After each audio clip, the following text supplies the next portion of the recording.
Hi everyone, welcome to all of you on Satyam Online Education Platform. Myself Mr. Neeraj Singh and today I am going to start Science of Class 8 जिसमें हम पढ़ रहे हैं force and pressure chapter को। आज अपने class को start करने से पहले हम सबसे पहले एक ब्यूटीफुल कोटेशन को देखेंगे and the quotation is given by our former president doctor APJ Abdul Kalam Azad. Quotation है हमारा कि all of us do not have equal talent, हम सही में से प्रत्येक के पास एक समान टैलेंट नहीं होता है, बट लेकिन all of us have an equal opportunity, लेकिन हम सही में से प्रत्येक के पास एक समान अवसर होता है टू डेवलप आवर टैलेंट्स। किसके लिए? कि हम अपने टैलेंट्स को डेवलप कर सकें और जिससे हम सक्सेस को प्राप्त कर सकें। हम आगे बढ़ेंगे, अपने चैप्टर पे आएंगे। चैप्टर में हम पीछे देखे थे एक्सप्लोरिंग फोर्स को और समझे थे कि हम कैसे फोर्स को एक्सप्लोर करते हैं। उसके पहले देखे थे इनर्शिया को कि इनर्शिया का रोल क्या है। उसके पहले हम देखे थे फोर्स के बेसिक डिफिनीशंस को और उसके प्रॉपर्टीज़ को। आज जो है हम अपने क्लास को आगे बढ़ाते हुए देखेंगे a force can change the state of motion. इस पॉइंट को हम लोग पीछे अपने प्रॉपर्टीज में देख चुके हैं कि जो हमारा फोर्स होता है, फोर्स का भी ये भी एक प्रॉपर्टीज है कि ये force can change the state of motion. किसी मूविंग बॉडी को रेस्ट में लाएगा और किसी रेस्ट ऑब्जेक्ट को वह मोशन में लाएगा। देखते हैं क्या बोल रहा है। बोल रहा है कि it might recall similar situations. For example, आप कुछ एग्जांपल्स ले सकते हैं। While taking a plenty kick in a football, the player applies force on the ball before being hit, the ball was at rest and so its speed was 0। जो हमारा football होता है वह रेस्ट के position में होता है, जिस समय उसका स्पीड कितना होता है? 0 होता है। उस समय एक फुटबॉलर जो होता है उसके ऊपर फोर्स को अप्लाई करता है, वह फुटबॉल को पुश करता है, जिससे कारण जो बॉल होता है उसमें मोशन आता है। तो वह रेस्ट से किस में आ गया? मोशन में आ गया। The applied force makes the ball move towards the goal. और जो अप्लाई किया गया फोर्स है फुटबॉलर के द्वारा, उसके कारण जो हमारा फुटबॉल है वह गोल की तरफ क्या होगा? मूव करेगा। सपोज, कल्पना कीजिए, द गोल कीपर डाइव्स और jumps up to save the goal, कि जो गोल कीपर है उसने डाइव किया और गोल को, जो हमारा बॉल है, बॉल को सेव करने के लिए वहाँ फोर्स को अप्लाई किया। तो वहाँ भी क्या करेगा? फोर्स को अप्लाई करेगा। मतलब क्या हुआ कि जो बॉल आ रहा है वह मोशन में है। जैसे फुटबॉलर ने जंप लगाया, अपने हाथों से उसके ऊपर फोर्स को अप्लाई किया, जिस कारण से जो मोशन में ऑब्जेक्ट था, जो बॉल था, वह किस में आ जाएगा? रेस्ट में आ जाएगा।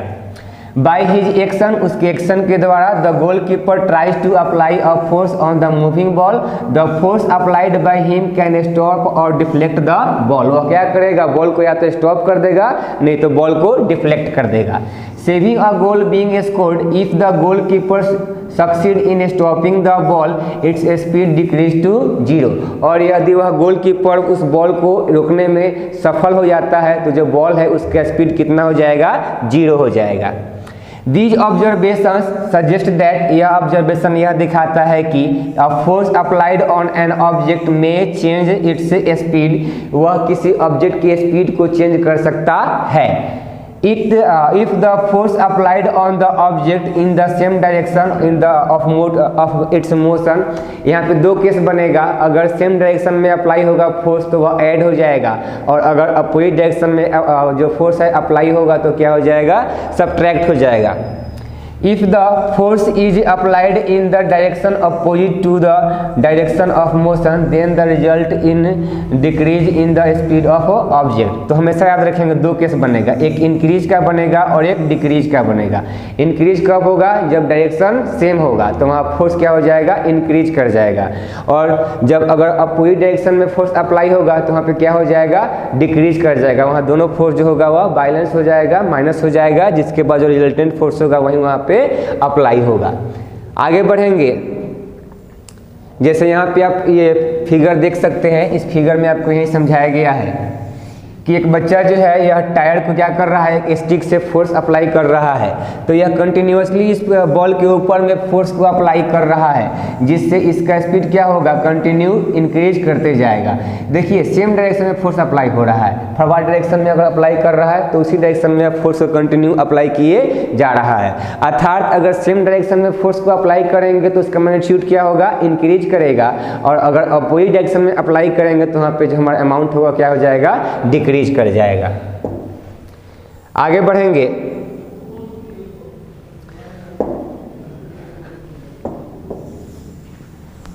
और देखेंगे हम अगले पॉइंट को। अगला पॉइंट बोल रहा है कि let us consider some examples in a game of volleyball. हम एक वॉलीबॉल का गेम का एग्जाम्पल लेते हैं।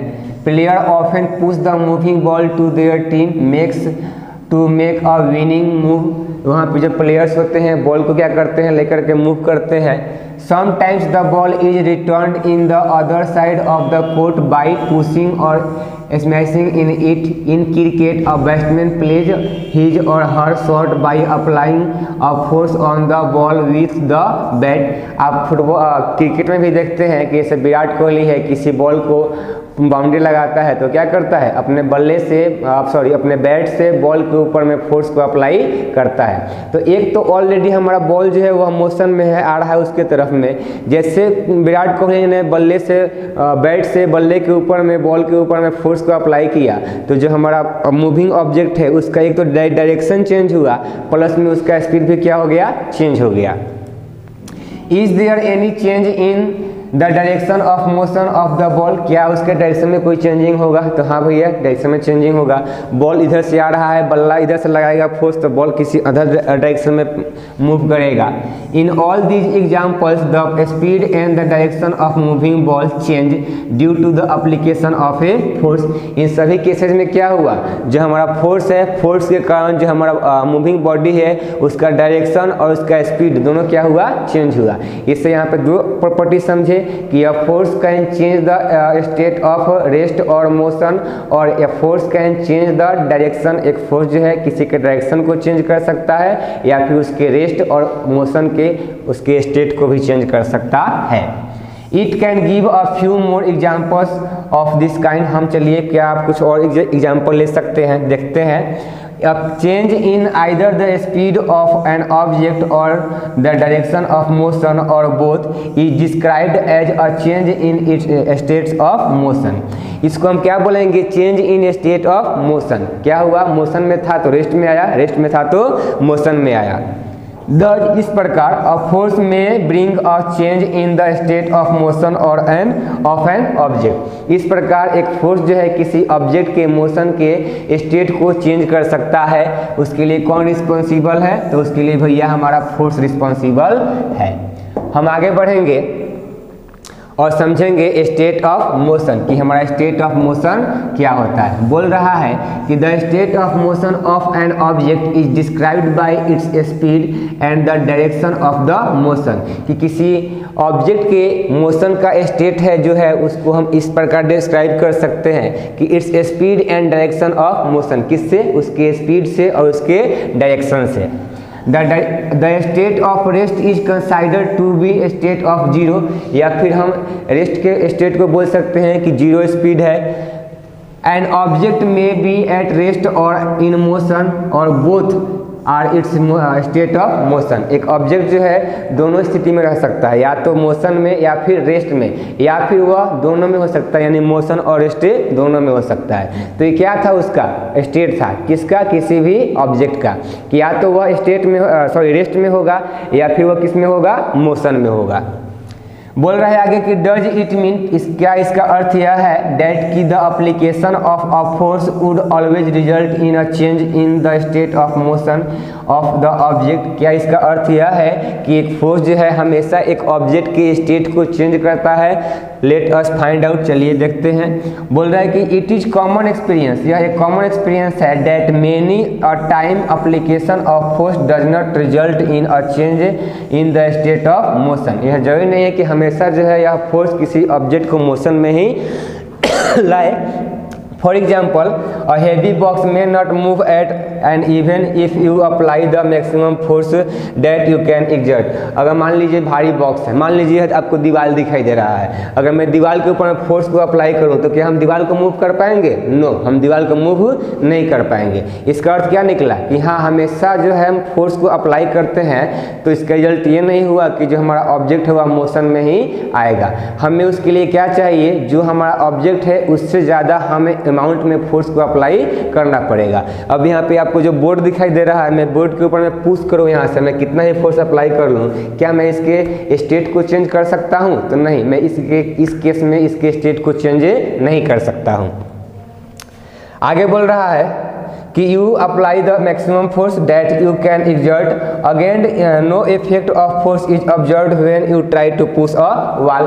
अगर आप एक दीवार को पुश करेंगे तो वहाँ पे आपको कोई भी इफेक्ट दिखाई नहीं देगा। क्यों नहीं देगा? क्योंकि जो हमारा वॉल है, जो दीवार है, वो कैसा है? स्टेबल है, स्थिर है। आगे हम देखेंगे, बोल रहा है force can change the shape of an object. Force जो है किसी ऑब्जेक्ट के शेप को चेंज कर सकता है। ये जो आप देख रहे हैं यहाँ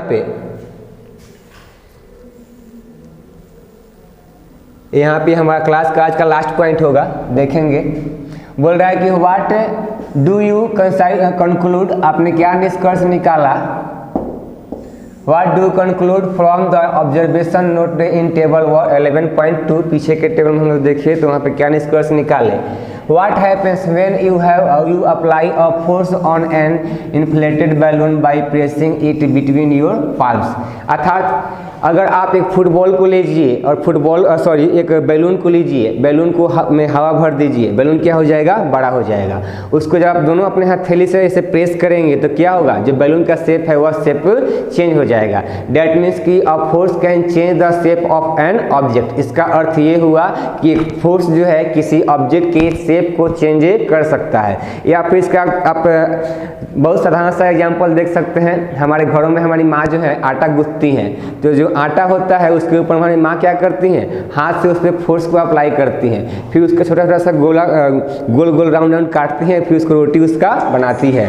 तो वहाँ पे हम क्या देख रहे हैं कि जो हमारा फोर्स है, फोर्स क्या कर रहा है? उसके शेप को चेंज कर रहा है। आगे बोल रहा है what happens to the shape of a ball of dough when it is rolled to make a chapati. क्या होता है जब एक गोलाकार आटा को गूंथते समय हम चपाती बनाते हैं तो उसका शेप क्या होता है? चेंज हो जाता है। What happens when you press a rubber ball placed on a table? क्या होगा अगर एक आप रबर बॉल को जो टेबल के ऊपर रखा हुआ उसको प्रेस करेंगे तो जो रबर बॉल है वह चिपटा हो जाएगा। In all these examples, you saw that the application of force on an object may change its shape. इन सभी केसेस में हमने क्या देखा कि जो हमारा फोर्स है, फोर्स क्या कर रहा है? किसी ऑब्जेक्ट के शेप को चेंज कर रहा है। बोल रहा है having performed all the above activity you would have realised a force. आपने क्या देखा कि फोर्स में make an object move from rest, कि फोर्स जो है किसी ऑब्जेक्ट को रेस्ट में ला सकता है। It may change the speed of an object if it is moving, या फिर किसी बॉडी के स्पीड को चेंज कर सकता है अगर वह मूविंग होगा तो। आगे बोल रहा है मे change the direction of motion of an object, या फिर डायरेक्शन को चेंज कर सकता है। या मे bring about a change in the shape of an object, या उसके शेप में चेंजिंग ला सकता है। या मे कॉज सम और ऑल ऑफ दीज इफेक्ट्स, या फिर इन सभी इफेक्ट्स को दिखा सकता है। तो ये हम समझे कि क्या था? ये हमारा प्रॉपर्टीज ऑफ फोर्स था। प्रॉपर्टीज ऑफ फोर्स में हम लोग क्या समझे कि a force can change the state of motion और रेस्ट। एक फोर्स जो है किसी वस्तु के स्टेट को रेस्ट से मोशन में ला सकता है या मोशन से रेस्ट में ला सकता है। आगे देखिए कि a force can change the direction. एक फोर्स जो है किसी ऑब्जेक्ट के डायरेक्शन को चेंज कर सकता है। आगे देखिए कि a force can change the shape of an object. एक फोर्स जो है किसी ऑब्जेक्ट के शेप को चेंज कर सकता है। तो ये आपके क्लास का आज का लास्ट पॉइंट था। आपका आज का जो होमवर्क रहेगा, आप अपने एक्सरसाइज का फोर्स एंड प्रेशर चैप्टर का क्वेश्चन नंबर 1, 2 और 3 जो है आज अपने होमवर्क के रूप में सॉल्व करेंगे और उसको मेरे पर्सनल व्हाट्सएप नंबर पे सेंड करेंगे, जहां से मैं कॉपी को चेक करने के बाद आपके ग्रुप में सबमिट करूंगा, जहां पे आप अपना परफॉर्मेंस चेकआउट कर पाएंगे। ओके, तो आज के लिए इतना ही। Thanks a lot, bye bye, have a nice day.